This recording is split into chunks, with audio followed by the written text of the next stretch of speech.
Direction l'Ukraine à présent, où la guerre dure et s'enlise, puisque Vladimir Poutine a signé hier un décret ordonnant d'augmenter de 15% le nombre de soldats que compte l'armée russe. Et pour ça, le Kremlin est prêt à mobiliser les jeunes. Et en Ukraine, évidemment, il y a aussi une mobilisation de l'autre côté donc du front. Pour les étudiants, c'est une véritable angoisse. Là aussi, ce sont les jeunes qui pourraient être enrôlés. Voyez ce reportage signé Hélène Bonnet, Vincent Wartner et Igor Hitchcock. Vladislav nous ouvre les portes de son université. À 24 ans, cet enseignant en ingénierie électrique a repris les études en master de psychologie afin d'échapper au combat. Avec la mobilisation, il n'y a pas de limite de temps. Au plus profond de moi, je me dis que je pourrais m'engager. Mais les jeunes doivent pouvoir planifier leur vie, fonder une famille. Je ne peux pas me projeter sans savoir quand je reviendrai. Une peur difficile à assumer publiquement. D'autant qu'un projet de loi prévoit de durcir les règles. Passé 30 ans, les étudiants qui ont déjà un premier diplôme ne seraient plus exemptés et pourraient recevoir un ordre de mobilisation. Cela va provoquer un renvoi massif des étudiants. C'est une opportunité. Beaucoup ont démarré un nouveau cursus précisément pour éviter cette situation.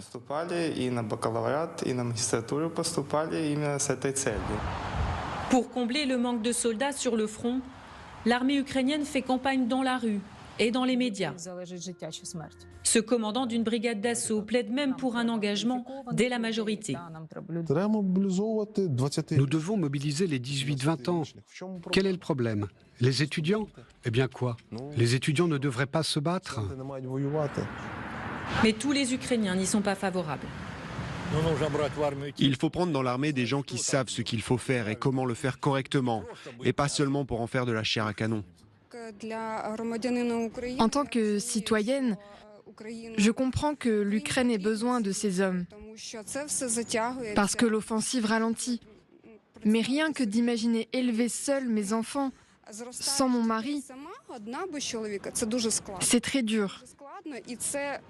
Cette volonté de l'avoir près de moi prend le pas sur mon devoir de citoyenne. Jora est un ancien volontaire. En 2014, il est blessé sur le front de Donetsk. Son état ne lui permet plus de combattre.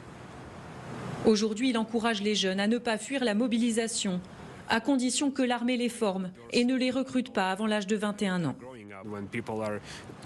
Quand il faut passer à l'action et se battre, chacun dépend du soldat qui se trouve à ses côtés. Si l'un d'eux n'est pas fiable, on ne comprend pas ce qui se passe. Il peut être même un fardeau pour le fonctionnement de son unité.